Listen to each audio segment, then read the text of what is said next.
What's going on, guys, and welcome to episode 261 of Hashtag AskGSM here today for November 28th, 2018. I am Graham GSM Matthews. Hope you guys are doing well. And yeah, you heard me correctly, November 28th. We are less than a month away from Christmas, which I could not believe. I am declaring, and my opinion, of course, matters more than anyone else's, of course, I'm kidding, that it's officially acceptable to start listening to Christmas music. My threshold, my timeline here is that you can start listening to the Christmas music after Thanksgiving is over. Not on Thanksgiving. Enjoy Thanksgiving if you're in the States. If not, what the fuck ever. Black Friday is when it starts. Put up your tree, put up your lights. I'm okay with that. Personally, I wait until the 1st of December, that being this Saturday, to start wearing my Christmas hats, which I have 5 of, by the way. All my Santa hats, you'll be seeing a fuck ton of those. If you know me, I'll be wearing those quite a bit over the course of the month of December. I start wearing those December 1st, and then start wearing, or watching rather, Christmas movies on December 1st as well. So I'll be talking much more about that momentarily. Someone asked me a question about my favorite Christmas movies for today's show, so more on that in a little bit. But yeah, Christmas is right around the corner. I got to start getting some gifts. I already got a lot of gifts for Alexis. Beyond that, the well kind of runs a little dry. It's not that I don't get gifts for people. It's just that I kind of wait until the last minute. I'm very organized when it comes to this type of stuff in terms of what I want to get people. It's the actual execution part and getting said things before Christmas. And there is a hard deadline. People have been asking me all month, all November long, did you do your Christmas shopping yet? I'm all done. I got it for these people. What do you want? I'm like, dude, I have no fucking clue. I don't even know what I want for Christmas, let alone have I even started shopping for other people. So I'll update you guys on that as we progress along here on the road to Christmas in just a short month. But anyway, if you guys want to send in a question to the show, you can tweet me on the Twitter machine at WrestleRant with the hashtag AskGSM. Find me on Facebook at facebook.com/Graham.GSM.Matthews. Leave a comment on the post I usually put up on Tuesday nights, if not on the wall itself. And last but certainly not least, drop your question down below in the comment section of this very video. I'll include your question in next week's edition.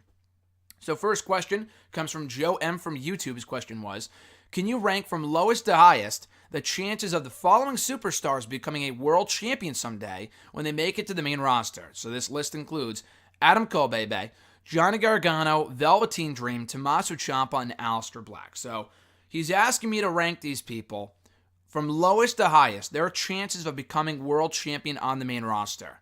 And I think of those 5, 2 of them have already become NXT champion, that being Ciampa and Black, not the other 3. So anyway, at the lowest, at the bottom of the list, I know these guys are 5 top prospects right now in NXT, and I say prospects as if they're like fucking rookies or something, but they are in developmental for a reason, so there is that. But I gotta put Gargano at the bottom of the list here. It's not because he's not good. I love Johnny Gargano. He has yet to become NXT champion. I think it's only inevitable before he does. But the thing with Gargano is that he's like the current version of Sami Zayn, of what Sami Zayn used to be to NXT several years ago. Sami Zayn was NXT champion for a cup of coffee. I think he holds the record. Or no, he did, no longer though, for shortest reigning NXT champion of all time. No longer, I think Samoa Joe now holds that record for 2 weeks a couple of years ago. But anyway, Sami Zayn was the top babyface in NXT for several years. He was a great talent, had a lot of match of the year candidates. Johnny Gargano, every fucking takeover match this guy has is a match of the year candidate. So you ask yourself, how can this guy not become world champion? Well, you look at the main roster. Raw, absolutely not. SmackDown, maybe. But the thing that my line of thinking here is this. Is that if Sami Zayn has yet to become a world champion on the main roster, what are the odds that Johnny Gargano is going to become a world champion on the main roster? Gargano could very well be promoted with a lot of buzz. I don't see that happening. I do not have enough faith in the main roster writing team, that being specifically Vince McMahon, to do the right thing and give Johnny Gargano his rightful push in the main event scene. The guy cannot be taken seriously as a world champion caliber competitor. I know Daniel Bryan's the current WWE champion. I'm not saying it's impossible. I'm just saying I do not have enough faith for Vince McMahon to see in Gargano what we've all seen for years, that the guy is a top talent. And I think he could be a viable world champion if you built him up the right way, a la Daniel Bryan from a few years ago, as a babyface. Maybe later on as a heel, which he's been, experimenting with recently in NXT. So Gargano would be at the bottom of the list. Ciampa would be next. I love Ciampa. I think he's had some great heel work. He's been the best heel in all of wrestling, in my opinion, in 2018. I just do not see Vince seeing in Ciampa, a lot like Gargano, what we all see, that the guy's an amazing heel. What makes this guy so special? Because if you look at him once, you don't really get it. It's all the character work that this guy has done over the last year or two that has really made him the top heel that he is today. Ciampa, he's another guy who's a great wrestler. I mean, he's got a great look. The guy is in tremendous shape, but I don't know if that's going to be a guy that he sees. A lot like Kevin Owens when he became a top talent upon arriving on the main roster a few years ago. I don't see Vince seeing Ciampa in that light. So maybe he could. I think he has a better chance than Gargano since Ciampa's in better shape and he's taller and he's bigger, blah, blah, blah. Not that much bigger, but Gargano is your typical vanilla midget, as they would used to say. Ciampa, not as much. Definitely still, like on the Cruiserweight side. The guy was in the fucking CWC a few years ago, in the Cruiserweight Classic. So I don't see Vince ever putting the championship on him, but he has a better chance than Gargano. Then we get to my top three. In the number 3 spot, I got Velveteen Dream. Again, another great worker, awesome character. He's another guy I could see Vince either loving or just not getting. So I think he's either going to be really, really successful on the main roster, or Vince is going to be like, who gives a fuck about this guy? And what a dumb gimmick. I'm not pushing that. I'm not pushing it. I'm not going to push the Velveteen Dream. So I think his character, I don't think his character's world champion material anyway. Like, he's a guy, and this might not be the greatest comparison, but Woken Matt Hardy, Broken Matt Hardy, an amazing character. He should not be world champion. I know Matt Hardy was world champion a few times in TNA, but that was before he became broken. Velveteen Dream, I just do not, maybe a mid-card champion, but, he's better than Goldust ever was, I'll tell you that much. I just do not see him, not that he shouldn't become world champion, I just don't think he's world champion material. More so than Gargano and Ciampa he is, I think in the eyes of Vince McMahon, but I just do not ever see them promoting him beyond a certain level. Adam Cole's my number 2. The only thing holding him back and giving Aleister Black the top spot is his size, because Adam Cole's on the smaller side. Aleister Black is kind of too, but the guy can go in the ring, he's menacing, he has a great character, amazing entrance music. All that can be said about Adam Cole too, but Adam Cole is on the smaller side, which is why I think the Undisputed Era works, because it kind of makes up for the fact that he's not that tall or not that big. But the guy can go in the ring, he can talk, he's got an amazing personality, he's got great charisma. I think he has all the makings to be a great world champion. He even was in Ring of Honor a few times. He was the first ever 3-time Ring of Honor world champion, maybe the only 3-time Ring of Honor world champion. Because he was that fucking good, and he made the role work. He felt like a top heel in Ring of Honor. He feels like a top heel right now in NXT. I think he could be a very viable WWE or Universal Champion if promoted the right way. And then Aleister Black, like I said, I don't think it's a guarantee that he's going to become a world champion in the main roster. I thought the same thing about Nakamura, and look how that turned out. I thought the same thing about Samoa Joe, and look how that turned out. I think they might have more faith in Black.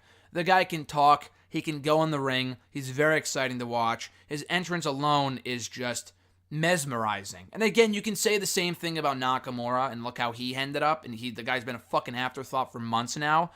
But still, Black, I could see them very much getting behind him once he gets called up. It's just a matter of sticking with him moving forward. Like Kevin Owens was a guy that they not only gave the big push to when he first got called up, they stuck with him beyond that. And that's why he's become so successful on the main roster with multiple IC title runs, US title runs, World Championship runs, all this other shit, because the guy was consistently pushed from beginning up until present day, up until he got hurt. But yeah, I think Aleister Black could fit that mold as well as a guy that Vince could not only get behind initially, but stay behind beyond that point. And maybe eventually leading to a World Championship run. I think SmackDown is more likely than Raw for Black. I think SmackDown is more likely for any of those guys. But still, I think SmackDown is a better place for all of these guys to become world champion. The only world champions that Raw's had since the brand split are Kevin Owens, which was fucking shocking. I think it would have gone to either Roman Reigns or Seth Rollins had Balor not gotten hurt. I mean, Balor even became Universal Champion. But I don't know, that was 2 years ago. That was very briefly. Goldberg, Brock Lesnar, and Roman Reigns. That's it. Those are the only people that have held that championship since the brand split. And yeah, Finn Balor for a fucking cup of coffee. I don't really count him. But that's about it. I mean, maybe if promoted the right way, any one of those guys could become a world champion on Raw. I think SmackDown is a better show to accomplish that on than Raw right now, especially considering that Raw has been in the fucking shitter for months. And I want none of these guys anywhere near Monday Night Raw. Joe's second question, what's a quick temporary solution that you can think of that would improve tag team wrestling on Raw and SmackDown? Well, I mean, one logical answer would be to give us feuds that we actually give a shit about. Give these tag teams, give us a reason to care about these tag teams. The Lucha House Party rules, I don't give two fucks about. It's been all of a month, and the main roster has already ruined the Lucha House Party. Those guys were and are still so over in NXT, not NXT, but 205 Live, because they were allowed to go out there and wrestle. What a fucking concept. Just go out there and wrestle and have great matches. And they were a great team. They have awesome chemistry. But you don't see that on Raw because they're too focused on the handicap matches and wrestling with fucking piñatas. We didn't see that shit on 205 Live because Triple H knows that it's dumb. It's sports entertainment silliness. That's exactly what it is. And we don't see that on 205 Live for a reason. So scrap that shit. Try to get behind the Revival. I mean, they're fucking dead at this point. They're probably as dead as the Ascension. That's how often they lose nowadays. I think they might be damaged goods. Who else is even on Raw? I don't even know. Matt Hardy and Bray Wyatt have been out for months. Bray Wyatt is due back any time now, I think. But even if Hardy was to return, Hardy and Wyatt were a good team, but we were never given any reason to care about them beyond the initial come together. Like, they never went to House Hardy. They never did any vignettes. We just had no reason to give a shit about Matt Hardy and broken Bray Wyatt, or whatever you want to call him. Who else is even on Raw? Like I said, the Authors of Pain. No more fucking pee-pee jokes. Stop with the pee-pee jokes. They were well on their way to being built up like a dominant tag team. And then that shit happened at Survivor Series. That's a dumb way to ruin a very good tag team. Rude and Gable, they're a fine team, very random. I liked them initially. They've been fucking ruined too. I could not give two shits about Bobby Roode. I really couldn't at this point. Chad Gable too. Bring in James Storm. Try to put those two together. I don't know what Jason Jordan's status is. I feel like if he was ready to go, he would have been brought back by now, so I don't think that's the case. But yeah, American Alpha reuniting would be cool. Beer money, whether it's called soda water or whatever the fuck you want to call it in WWE, it's at least something. If not to turn Bobby Roode heel and get him away from this botched tag team with Chad Gable. Those are a few solutions. It's really quick. They're not even temporary. They're solutions that I think can help the tag team division on Raw. Give us a feud we can give a shit about. I don't give a shit about AOPP versus Chad Gable and Bobby Roode. I really don't. I really do not care. Like, what happened to the days of, like, the Shield versus the Rhodes Brothers? Now, that was a great tag team title feud because it had a great story and the matches were awesome. Allow these guys to go out there and have the matches they're capable of. I cannot tell you the last really, really good tag team title match I've seen in WWE on Raw. Were Ambrose and Rollins? Yeah, Ambrose and Rollins had some great matches with Ziggler and McIntyre, but the tag titles were lost in the shuffle. In that whole Strowman, Ziggler, McIntyre versus the Shield storyline, that they meant nothing. They were great tag team champions. They had some really, really good matches, but the belts meant fucking nothing because they weren't a focal point. The B team, really? The fucking B team? Give me a break. So, like, those are a few quick solutions. Start focusing on people who deserve to be focused on. Allow them to go out there, have great matches that we know they're capable of. And stop all this bullshit with the Lucha House rules nonsense and the Revival getting buried and the AOPP shit. These are the reasons why people could not care less about anything that happens on Raw, but specifically the Raw Tag Team division. SmackDown's is not that much better. For SmackDown, they need to start utilizing more teams. Where are Gallows and Anderson? Where are Sanity? I feel like the only three teams I see on SmackDown are the New Day, the Usos, and the Bar. Don't get me wrong, they have great matches every single week. But we've been seeing this shit for a year now. We need more teams. Sanity could have been something had they been built up upon their debut, which they weren't. They were quickly buried. But they need to be brought back, be given a reason for us to care about them by either dominating people or showing us vignettes of what makes them tick, all this other stuff. The Colognes, damaged goods. Don't care. Just fucking fire the guys at this point. I've said that before. Waste of space on the roster. How are the Ascension and the Colognes on the WWE roster, but the Young Bucks are not? I mean, I know we need jobber tag teams. I understand that. But let's be frank here. Like, this is the best wrestling company in the world. How are teams like the Briscoes, SCU, the Young Bucks, all these other teams not in WWE, but the Colognes and the Ascension are? Makes no sense. They're not even on TV anyway, so don't give me this shit about we need jobber tag teams. Well, they're not even on TV, so are they jobber tag teams if no one knows they exist? I don't think so. Gallows and Anderson have been fucking floating ghosts now for months, for if not a year or so. They initially got ruined about a year or two ago, but they haven't even been on TV since the Superstar shakeup. I could probably count on one hand how many matches they've had on SmackDown since April, and that's 7 months ago. That's pretty fucking bad. So they either need to start utilizing them more or just let them go back to Japan. SmackDown needs more variety with their tag teams, even though it's in a better shape than Raw's is right now. Joe's third question, is EC3 a character that is more likely to find success on the main roster similar to Elias? Definitely. I absolutely think so. I never really thought EC3 was a great fit for NXT. I mean, he is, and he's gotten some focus, but he's really been lost in the shuffle. I'm not saying that he should have been promoted to the main roster immediately upon coming back to WWE. I'm not saying that. I think he would have been immediately buried. But I think he's a character that Vince is going to like. He's got a good size. He can talk. He's not a very good babyface. I don't know why he's a babyface right now. He should be a heel. I think he might be a heel. I have no clue. But I think he's another guy that could find more success on the main roster, a lot like Elias. Elias was not a great fit for NXT. I don't think EC3 is either. I think if you put him on Raw or SmackDown, preferably SmackDown, but whatever, I think he could do well for himself. I'm not saying he's going to become a world champion, but I think EC3 is a great character, if fleshed out enough, can be a guy that fans can get behind and see as a legitimate threat in either brand for a top title. I think the guy's that good. He was that good in TNA. I know there's something to be said for being a big fish in a small pond, but I think the guy is good enough to do well in WWE.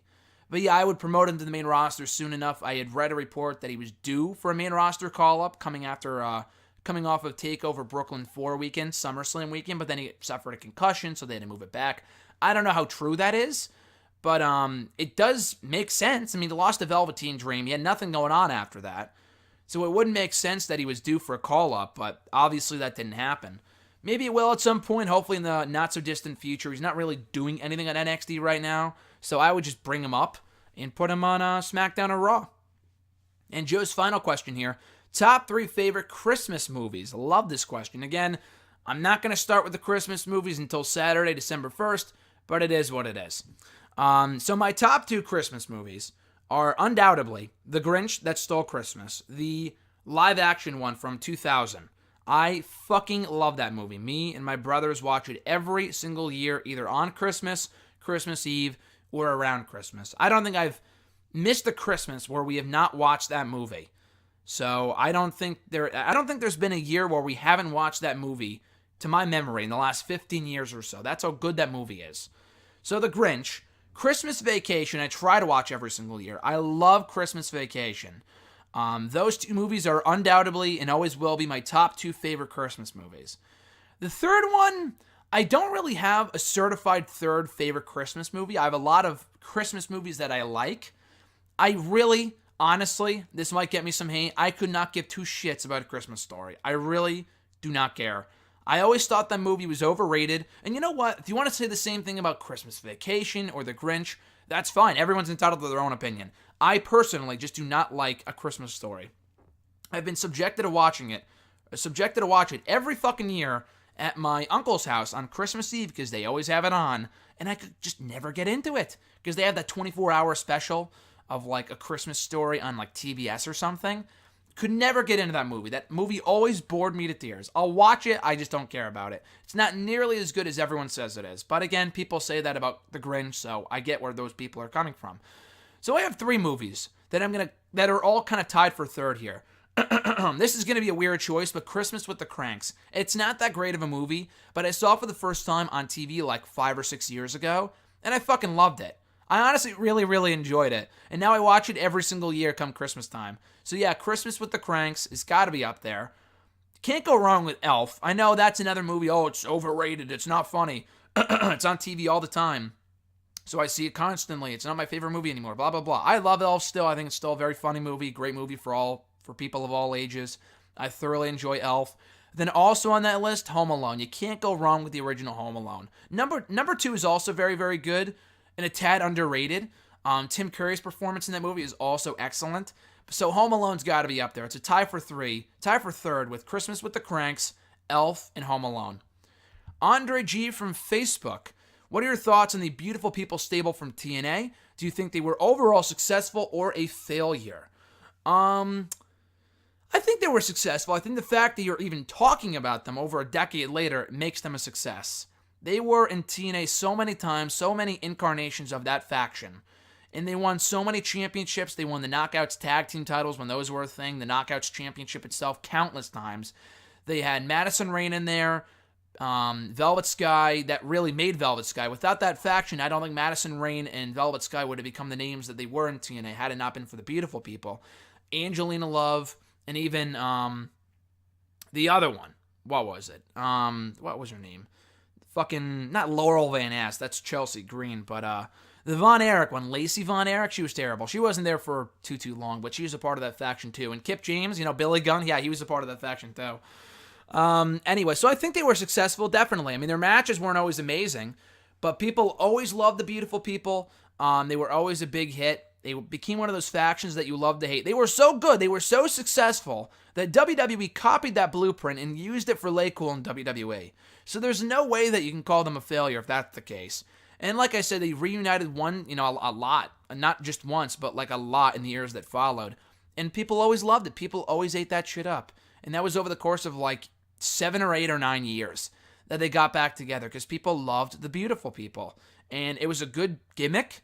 It was kind of overdone by a certain point, and their matches weren't always amazing, but it was a good enough gimmick to launch the careers of several women that went on to become pioneers for that Knockouts division in TNA, and, also give us a lot of memorable feuds and maybe not so matches, but they were really the staple of that Knockouts division for several years from like 2007 through 2010 or 2011. And again, so successful that they were brought back together countless times because people wanted to see it be brought back together. They wanted to see them reunite. Andre's second question: send one to SmackDown, send one to Raw. Beth Phoenix and Caitlyn in their prime. Kind of a random question, but nonetheless. Beth Phoenix, I would put on Raw.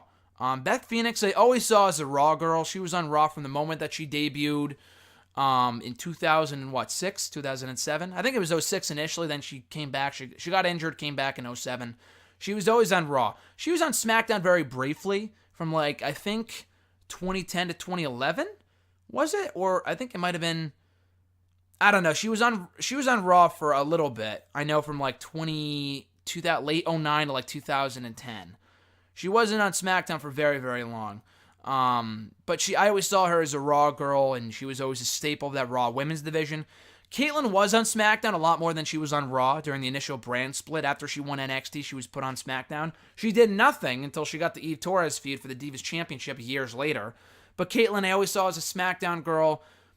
I mean, what's Caitlyn's prime, though? She wasn't even really that good. Like, her prime might be even now. When she came back for the Mae Young Classic, she had a really good match with Mia Yim. That was the only really, really, really good Caitlyn match I can remember, aside from the ones with Eve before Eve retired. So I would still put Caitlyn on SmackDown and Beth Phoenix on Raw. His next question: who would you rather see win the Royal Rumble this year? The Miz or Drew McIntyre? Great question. It's got to be McIntyre. I've said for years that The Miz is due for a Royal Rumble win. So actually, it does make sense, because I've said before, if you have The Miz turn face, he wins the Rumble, because my original prediction was that Bryan wins the Rumble and goes on to face The Miz for the WWE Championship at WrestleMania. I thought it was a story that wrote itself. At this point, it's not happening. Bryan went heel. He's already the champion. You can reverse those roles by having The Miz win the Rumble, go babyface, and have him be the one to beat Daniel Bryan for the WWE Championship. That could work. It may not work. I wouldn't be opposed to it as of right now in theory. McIntyre, I think, would be cooler because he's a fresher face. I mean, I know he's been around just as long as The Miz, essentially, but he left and came back. He feels newer. He feels fresher. He has a lot of momentum right now. The guy's been dominating week in and week out for months. The Miz just lost to fucking Kofi Kingston on SmackDown. So how much of a threat to the Rumble really is he at the moment? Drew McIntyre is on a massive roll. Would love to see McIntyre go up against Lesnar at WrestleMania. I think it's going to be Seth Rollins, which is great too. But McIntyre versus Lesnar is also a money match in my opinion. If you really want to strap the rocket to the guy, you have him win the Royal Rumble. So if I had to choose, it would probably be McIntyre, but I would not be opposed to a Miz win either. FD from Facebook, do you agree on last night's, or Monday night's, he wrote this on Tuesday, last night's WWE Raw to be one of the worst ones of 2018, like what most wrestling media have said? Also, has the absence of top Raw stars such as Roman Reigns and Braun Strowman affected the quality of the show being piss poor, Drake Maverick pun, sorry, for the past few weeks? Yeah, it was not one of, but probably the worst Raw I've ever seen in 2018. I can't say ever. I've seen people say that. I would really have to go back. That's saying a lot because there's been a lot of bad Raws. This was atrocious. Easily, this was the worst show of 2018. I know that for a fact just because nothing happened. Nothing happened and everything that happened sucked. The only good part of the show was Rollins and McIntyre, or Rollins and Ziggler. And the only reason that was any good was because they just have good chemistry. And we've seen the match a million times, so even that was flawed. But overall, it was an atrocious show. A really, really, really bad show. And easily, in my opinion, the worst Raw of 2018. I've never seen the reaction to a Raw that I did on Monday. Either people say that it was a bad show or just don't care. The outpouring of people on social media talking about how bad this Raw was and how convinced they are they should never watch Raw again, at least not for the foreseeable future, was overwhelming. I have never seen that type of negative reaction for a Raw, at least not in a long, long, long, long time. So I got to agree it was the worst Raw of 2018. And yeah, Reigns not being there, Strowman not being there definitely affects the quality of the show, but you have plenty of other people to build around on Raw. That is no fucking excuse. You have Rollins, you have Ambrose, you have McIntyre, you have a lot of good stars in that show. You have Elias, but they're booked like shit. I even like Bobby Lashley. I know I'm in the minority here. I like Bobby Lashley. He's booked like shit. Baron Corbin, I could not give two fucks about anymore. I used to love Baron Corbin. I really could not care about the guy anymore. But Rollins and Ambrose, their feud is kind of cooling down a bit. Ambrose, all these fans are dirty. I don't want to fucking associate myself with these fans. Like, what? Was this the big explanation that we were waiting for from Ambrose for weeks and weeks and weeks? Was that he was going to say the fans were dirty and that he needs a shot in the ass? What the fuck? So it's not just the talent or the lack of talent on the show. It's the writing. The writing is awful. And the matches they're putting these guys in aren't that much better. The repetitive booking isn't really helping either. But it's the writing. The fucking, I need a shot in the ass because the fans smell so much. Or I'm going to piss on this guy's robe. What the fuck am I watching? It's so dumb. It's so stupid. So that really, above all else, is what bothers me about Raw right now. But yeah, Roman not being there and Strowman not being there has affected the quality of the show. But let's be real here. Roman being around would be better off. Raw would be better off with Roman, of course. But I don't know why people think that Raw was this glorious show even before Roman got hurt. Before he got sick, rather. The show sucked even then. The show has been awful since the Superstar shakeup. I cannot point to you one really, really great Raw that we've had since the Superstar shakeup. SmackDown fucking wiped out Raw in the shakeup back in April. And, I mean, you can make the most of the talent you have. Raw does not have a bad roster. But it's not like Raw was in amazing shape even when Roman and Strowman were around. I remember the build to SummerSlam, at least on the Raw side, being fucking atrocious. I could not give two shits about any match that Raw had to offer at SummerSlam because of how bad the Raw shows were leading up to that pay-per-view. So even if they are around, like, oh, Bray Wyatt's going to save us all. No, he won't. I mean, it's great to have more people on the show, but he's not going to fucking save anybody. Neither will Strowman. Neither will Roman. Raw will be better off, but it will not be a good show until this company knows what the fuck they're doing and starts writing better shows, starts writing better programming, and giving us not subjecting us to shit every fucking Monday night. His second question: shocked to hear the passing of creator of SpongeBob SquarePants, Steven Hillenburg, that he passed away just a few hours ago when I woke up from bed earlier. So just like last week with Stanley, I want to ask you about your favorite memories related to Steven Hillenburg, SpongeBob on TV, the movie, meeting him in person, etc. Yeah, a lot like Stanley, never met the guy, so I can't attest to that. I was a big SpongeBob fan. I think the show really fell off. This is my opinion. I think it's because the writer left the show. That's what I was told. SpongeBob fell off a fucking cliff after that first movie. I still watched it from time to time in like grade school, like in 5th grade, early years of middle school, but it wasn't the same. It really wasn't. The show really peaked with that first movie, which I thought was tremendous. That first movie is hilarious. And I think I don't know if it was Hillenburg. I know he created the show, but was he always writing the show? Like, I'm not sure. But I know that someone had told me, I might be mistaken here, that someone that was involved in the first few seasons of SpongeBob that also helped with the movie left the show because they wanted it to end. They wanted the show to end. Nickelodeon didn't want it to end, so they kept the show going. I think it was actually someone here. I think it was actually Emmanuel, because I know I mentioned SpongeBob here before in the show. I'm pretty sure Emmanuel wrote in a question here to the show talking about this. So unless I'm imagining things here, I'm pretty sure that's what happened. But anyway, so he left the show, and that's why the show sucked after that point. But yeah, I used to love SpongeBob in my elementary school days. Band Geeks will forever be one of my favorite episodes. But someone brought into work, because sometimes we're allowed to watch movies and shows at work and shit on the TV that's in back of us. Someone brought in season 3 of SpongeBob, and it's so fucking funny. Seasons 2 and 3 are my favorite. I love SpongeBob's second and third seasons.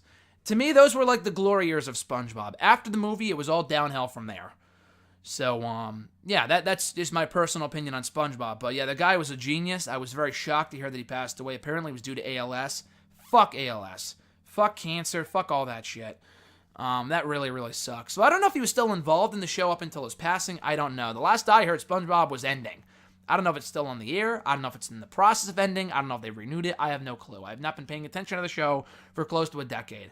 But he was involved, and I saw a lot of outpouring of support for the guy on social media, as there should be. I mean, SpongeBob is really, it's one of those shows that remains relevant even 15 years later. People still pass around those SpongeBob memes every fucking week on Twitter. Every time I turn on Twitter, I see a new SpongeBob meme. So the guy was a genius for creating the show. Not everyone's a fan of SpongeBob. They think it's dumb. They think it's annoying. I don't know. I always really enjoyed the character. I really enjoyed the show, at least early on.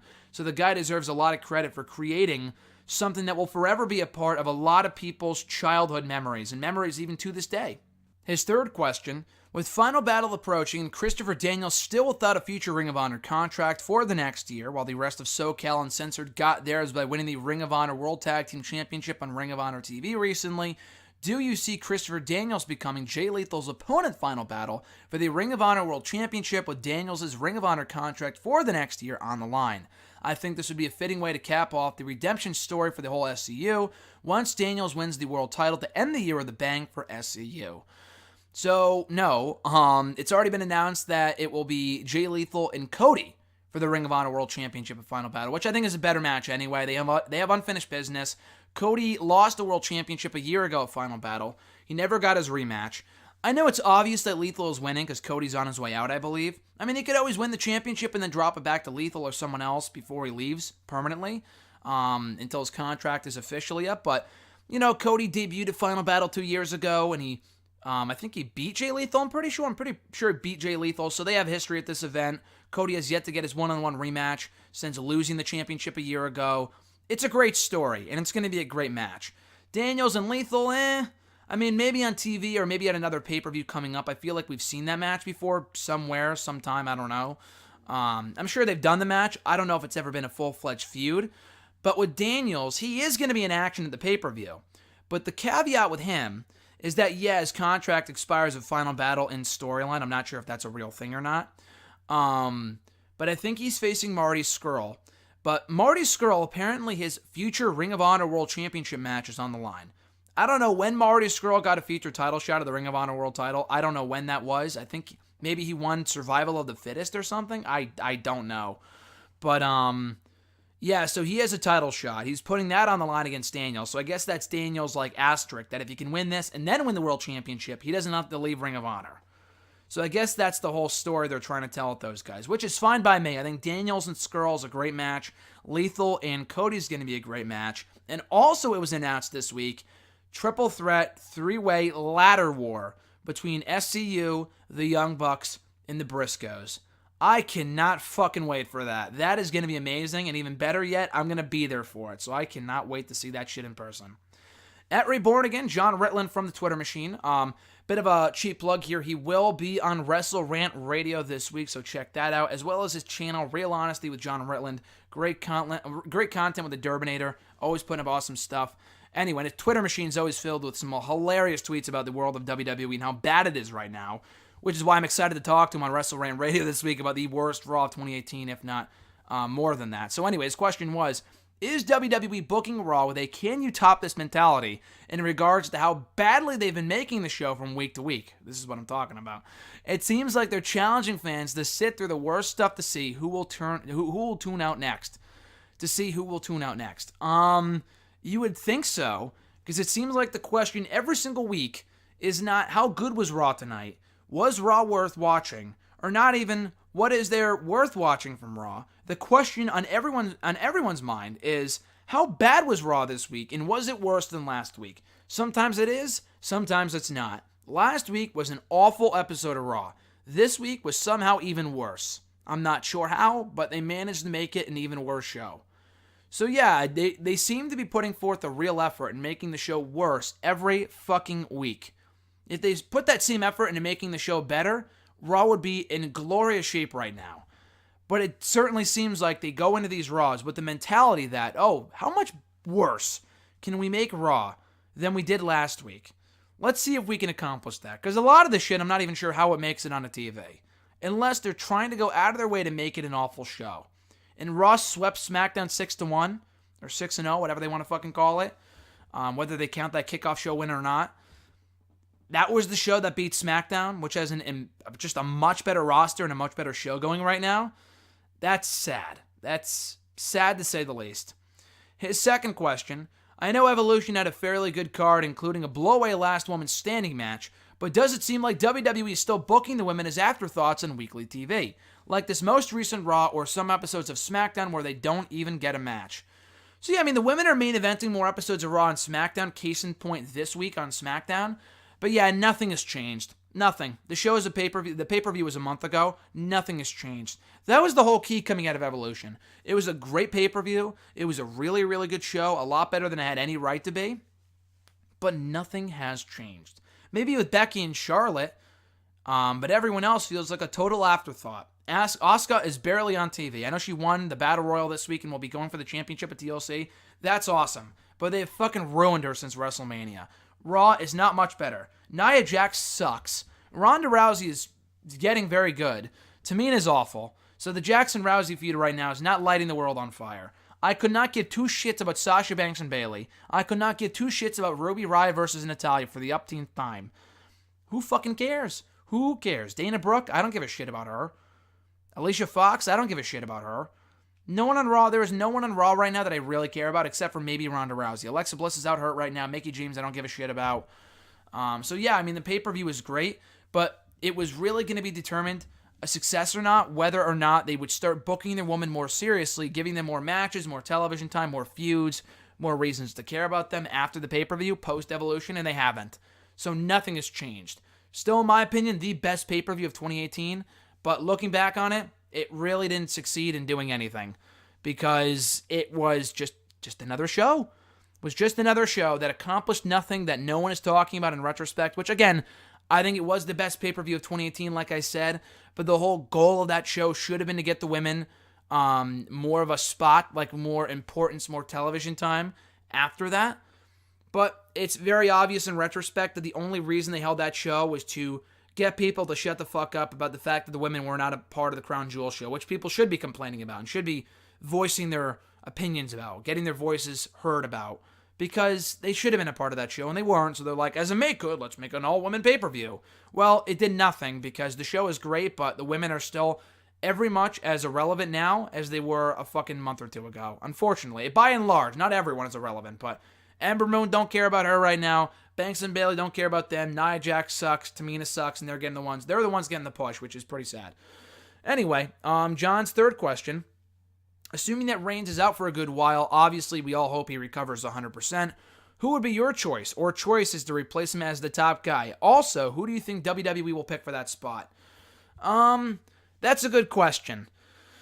I mean, it's no one easy answer. You shouldn't build a company around one guy. I'm sorry, this is not the 1980s anymore. I think you should have a core group of guys that you should be building around. Braun Strowman needs some fucking help, because the guy is a fucking loser right now, but he's the guy I think they can build around. Braun Strowman, Seth Rollins, and Dean Ambrose on the heels on the Raw side. 3 from Raw, 3 from SmackDown. That seems to make the most sense to me. So Strowman, Rollins, and Ambrose on the Raw side. Start building around them as the guys on that show. Then on SmackDown, Daniel Bryan, AJ Styles, and Samoa Joe. I mean, those are all kind of... I don't know, but Samoa Joe's really been damaged too. Who else am I thinking of? The Miz, maybe?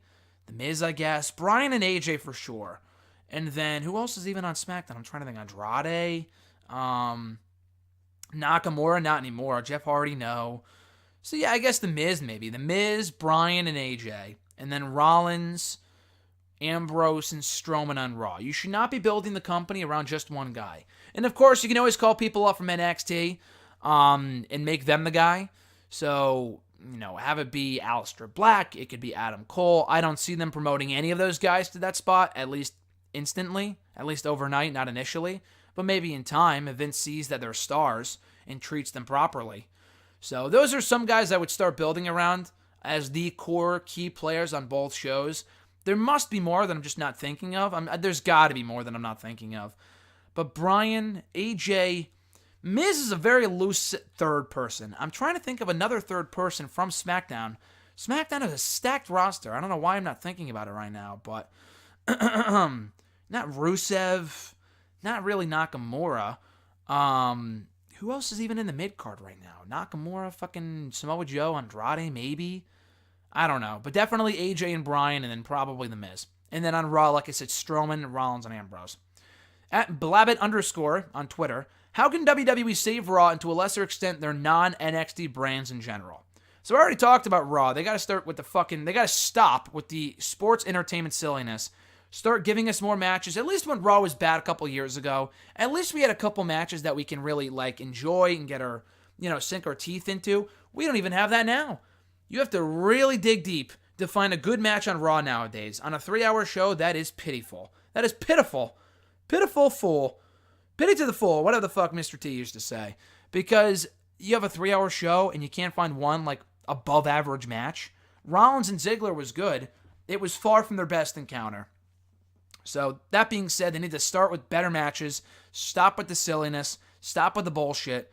Obviously, cutting it down to 2 hours would be dramatically helpful, but they're not going to do that. So, cutting off the overrun, I think, is a step in the right direction, because they don't need another 15 minutes of Raw. And it just kind of goes back to what I was saying earlier. Build a better tag team division, give the women more time, give them stories that we can care about.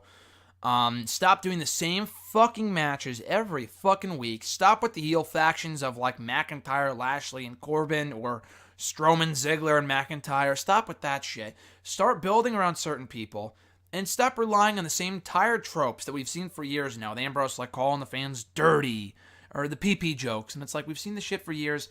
Move on, be original, give us something more creative, because none of that shit is doing anything to get me excited about Raw every single week. At OK being okay from Twitter, do you think Johnny Gargano is the MVP in the face of NXT for the year of 2018? Absolutely. Like I said earlier, the guy has had every takeover match the guy has had, from the 3 with Ciampa, the one with Aleister Black, and specifically the one with Andrade Cien Almas from TakeOver Philly, have all been match of the year candidates. Every fucking one. They were all 4.5 to 5 stars in my book. So how can the guy not be the MVP for NXT in 2018? He delivers every time. Aleister Black has been a big part of that. Andrade too. Definitely Ciampa. Adam Cole especially. But none of them more so than Johnny Gargano. So yeah, he's the face of NXT in my opinion for 2018 and the undisputed MVP for the year as well. His second question, are you excited for the return of the XFL because that will finally clear the path for Triple H to take over the reins of creative from Vince McMahon? I really don't see that being the case. I've heard people say that like, oh yeah, the XFL is going to get Vince out of the picture. I really don't think it will. I still think Vince will run the WWE creative. Maybe not as closely as he was, as he currently is, but I don't think that's going to change much. I really don't. And also, the XFL doesn't debut until 2020. It's fucking 2018. I cannot deal for another year and a half of this shit with Raw. The show needs some serious help. And they can't just wait for the XFL to see that maybe Vince might be stepping down from creative and giving the reins to Triple H. I don't see that being the case. I don't think it will be the case. They need to focus on the issues I just mentioned earlier to save this show, because waiting for Vince to die or something is not gonna help any matters. Because the guy is never gonna die, and he's never gonna give up the reins of creative. You can't just wait for that to happen, because you're gonna be suffering through a lot of bad content in the meantime. And their third question, with Raw's tag team division in such a bad state, wouldn't it be wise to let Kurt Hawkins and Zack Ryder team up? They've been a team before and can easily have something better to do than warm the bench all the time.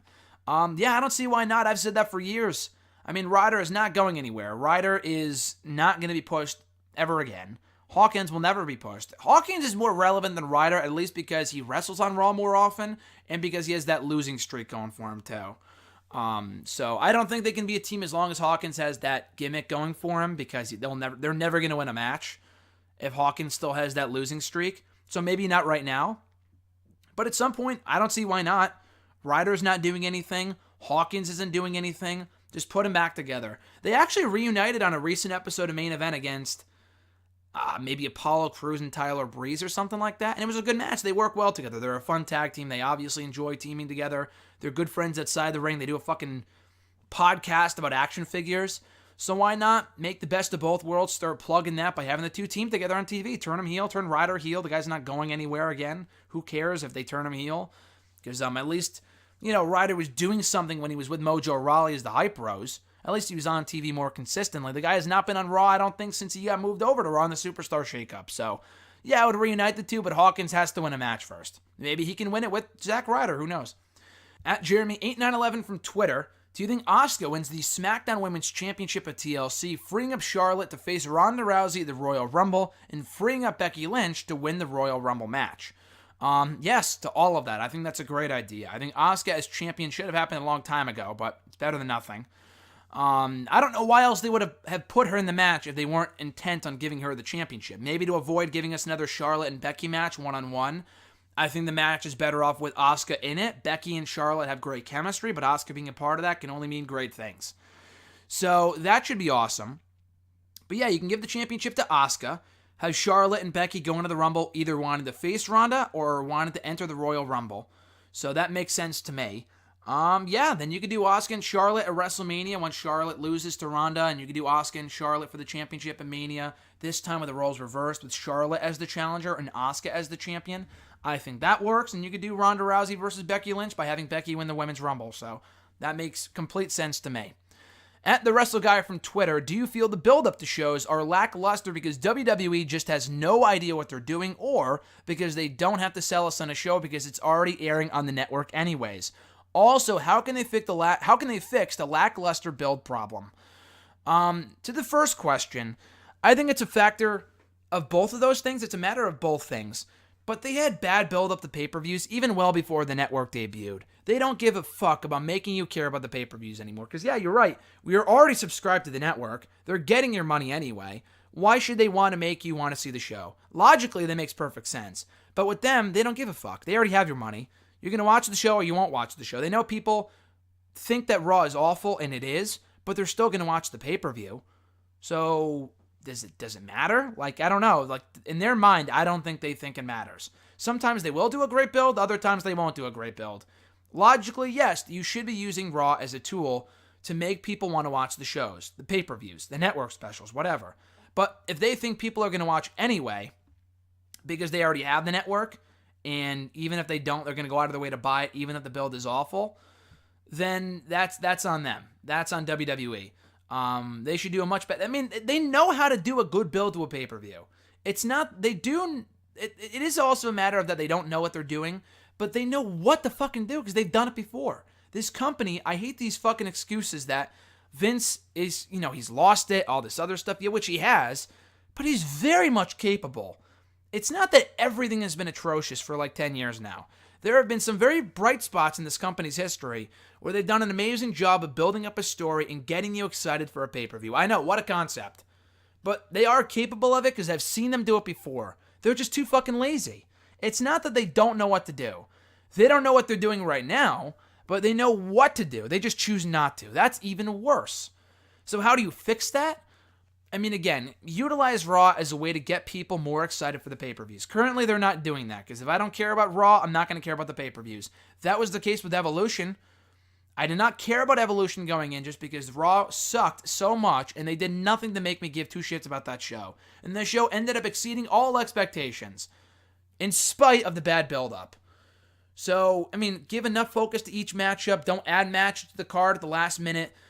Give us logical feuds, build them over time. I know, again, what a concept, but this actually takes effort here. Start building up feuds and matches over time. Give people a reason to care. And don't rely on the same tired tropes. Like in building a tag team title match, you have the challengers beat the champions. Oh, how fucking original. We saw it this week on SmackDown. I saw it last week on Raw with AOP and Rude and Gable. We see it every fucking week. With the women, like an open forum, really? A fucking open forum? Who fucking cares? Who fucking cares? So they need to stop doing the same shit they've always been doing. Try something new and just be original. And try to give me a reason why I should care about the next pay-per-view, care about TLC.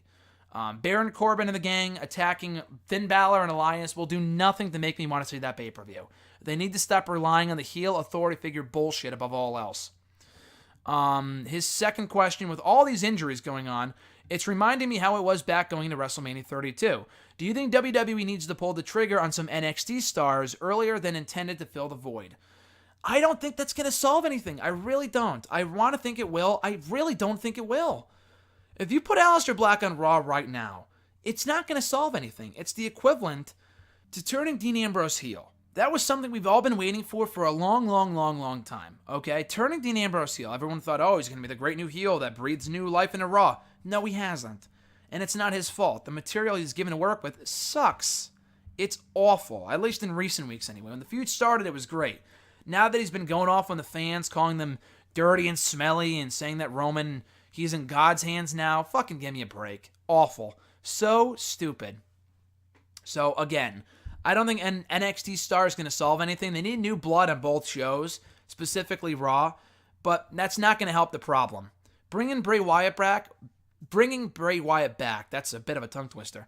Bringing back Bray Wyatt is not going to solve their problems. It'll help, but then they're going to book him like shit too. So it's like they need to focus on the core issue here and not put a Band-Aid on a gunshot wound. By calling up an NXT star, bringing back CM Punk will not solve shit. They need to focus on the core problem here, that being that their writing is awful and that they need to go about a different way of making the shows exciting and meaningful. Because as of right now, they're not fucking doing that, and no one fucking cares about any of these shows. No one gives a shit. And bringing up new stars may help for a little bit, but in the long term, it's all a matter of how WWE books them. I don't want Aleister Black being brought up. I don't want the Undisputed Era getting called up ahead of time just because Raw needs some help, and then they end up getting booked like shit and losing to the fucking trio of Corbin, McIntyre, and Ziggler. Or Corbin, McIntyre, and Lashley, excuse me. I forgot which faction we're on now, which 32 or 33. I forgot which one. So, yeah, I think that's a big problem with Raw right now, and doing all that shit is not going to solve anything. They need to focus on what makes the show so bad and solve that first before they can add anything else and make it meaningful. Make it as good as it possibly could be. Anyway, but yeah, you are right, though, about the WrestleMania 32 thing. WrestleMania 32, there was a lot of people hurt going into WrestleMania. But even that build was better than what the fuck we're getting right now. I have not seen Raw this bad in a long time. Raw was not great back then. It was a lot better than it is now. So they can't blame it on the injuries all the time. They can't blame it on lack of fresh talent. You got to blame it on the writing. They got to fucking take accountability for their actions and realize that their writing is fucking atrocious. Absolutely atrocious. I got to go back real quick because I definitely got a question yesterday from someone, I think it was at Chris Krieger or something. It was about Baron Corbin. I got to go on my notifications because I know I saw the question and I did not put it in the document, so I don't want to fucking... Here we go. I definitely did like the question. Here we go. I didn't put it in the document for whatever reason. Sorry, Chris. His question was, is Corbin holding back Raw more than anyone else? It's not Corbin specifically. Corbin's just not exciting, but it's the fact that heel authority figures are bad. That's the biggest problem on Raw right now. The heel authority figure bullshit. Angle was not the greatest, but he was 10 times better than Baron Corbin. Because at least he wasn't wrestling on Raw every single week, and he wasn't taken away from the angles on Raw every fucking week. I hate the heel authority figure bullshit. It does nothing for me. It never has done anything for me. It hasn't done anything for anyone since 1999 when Vince first did it and did it better than anyone else. They need to stop with this dumb shit and focus on the wrestling and focus on the storylines. Incorporating Corbin at every turn is only going to make matters worse. So if you put Corbin back in the regular roster, I don't really care about that, to be honest with you. I think that's fine. But they need to stop with this heel authority figure bullshit. Because it's really dragging down Raw more than anything else. There are more issues beyond that, but that's a big factor that they can solve, hopefully starting at TLC, when he inevitably gets fired from the position, and they put either... Alexa Bliss really isn't that much better. I mean, she's a better talker and is more exciting than Corbin, but we need a babyface authority figure. Either bringing back Kurt Angle or something, because Corbin is really dragging that show down, as you said, more than anyone else right now. Then the final two questions... From the beautiful, amazing, one and only at Lex DiGiacomo, her question was, pretend you're Vince McMahon for a second. What would be your initial actions to fix the problems that Raw possesses at the moment? Like I said, building a better tag team division, building a better women's division, focusing on more people than just fucking Brock Lesnar, getting the belt off of Brock Lesnar, first of all. That's not doing anyone any favors. Putting the belt on a guy that's not even there is very, very bad. Raw was bad before he dropped the belt. It's bad now that he's got the belt back. And it wasn't amazing in the time that he didn't have the championship, but it was better. The heel authority figure bullshit has got to go. So that's four things right there. Give us more tag teams, better tag teams, focus on tag teams that matter. The women, give them more stories. I don't care about Banks and Bayley. I don't even really care about women's tag team titles. Just make me care about the women they have. Do not push people for fucking injuring others. Nia Jax is awful. She's fucking terrible. Her Raw segment this week was putrid. Stop focusing on people like that. Focus on the people that matter, like Banks, Bayley, and Rousey, and Ember Moon. Don't fucking put them on the back burner because you want to push people who are reckless in the ring. Baron Corbin's got to go. The overrun for Raw not being there helps, but it doesn't make Raw great. Allow Rollins and Ambrose to have this great feud that they did start out with, but then it kind of cooled down when they started with the Ambrose, like, oh, the fans are smelly. That's why I don't like you, Seth. Like, the logical explanation, all you have to say is that Rollins turned on Ambrose. Ambrose was just repaying the favor. Did he ever say that once? I don't remember him ever saying that on TV. Maybe he did, but I can't recall that. So why not just use that as the reason why Ambrose wanted revenge on Rollins? Not this whole, oh, the fans are awful, so I turned on them. Who fucking cares? Who cares? Start booking people better. Stop giving us the same matches every week, like Baron Corbin and Finn Balor. Who fucking cares? Give us more fresh matches. Give us better matches. Don't blow off big money matches on TV. I'm not saying that. But, like, you don't have to give us the same matches week in and week out every fucking week. That's what I'm saying here. So those are a lot of things that are easy fixes that might take time in some cases, but, like, the repetitive matches need to stop. They need to fucking end. Stop with the authority figure bullshit. Stop with the heel faction bullshit. Just let people go out there and just do their thing. Finn Balor means nothing right now. He means absolutely nothing. Elias has some traction. Don't fuck it up. Run with it. Don't fucking quell it in favor of Baron Corbin. Focus on people that people want to get behind and don't give us reasons to not give a shit about them, because that's what they're doing right now. They're giving me reasons to not care about Finn Balor, to not care about Elias, to not care about this guy or that guy. They're ruining any mistake they have so they can focus on only one person, whether that's Braun or very likely Brock Lesnar. Because Braun means nothing right now either. And I know he's hurt, but even before he got hurt, the guy was a loser. He's a loser. So why should I care about him? Book people better. Give them better scripts. Stop scripting them to shit because their promos are terrible. Let them go out there, get a little freedom. They can't say everything off the cuff, but get them more freedom than whatever the hell they've been getting for the last, not couple of weeks or months, but like years. This has been a problem for a very long time. And her next question, and an important Christmas question here from Alexis. What makes the perfect Christmas dinner? That's a good question. I want to say like some like fancy dish like lasagna. I want the lasagna dish like for Christmas. But no, I'm just kidding. Like, I don't know. I'm not a very fancy person. So I don't even know what I have on Christmas. I really don't. I don't even know if I ate Christmas dinner last year because I was working and then I had to go waste my time with something else. So I don't even eat dinner last year. The year before that, I think we usually have not turkey, but like ham, I think. Don't you usually eat ham? I know not you, Alexis, because you're vegetarian, but don't most people eat ham on Christmas? I think that's what I have too. Mashed potatoes and gravy. I don't know. Just give me something simple and I'll eat it. I'm not a big fan of the cranberry sauce and all that shit. The cranberry sauce, woo, boom, boom. Or that fucking old Geico commercial. Turkey with gravy was from thanks. Never mind. That's a dumb reference. It was like with Little Richie and he was in the Geico commercial and he was talking about turkey and mashed potatoes and cranberry. Never mind. Anyway, yeah, so probably just ham and mashed potatoes.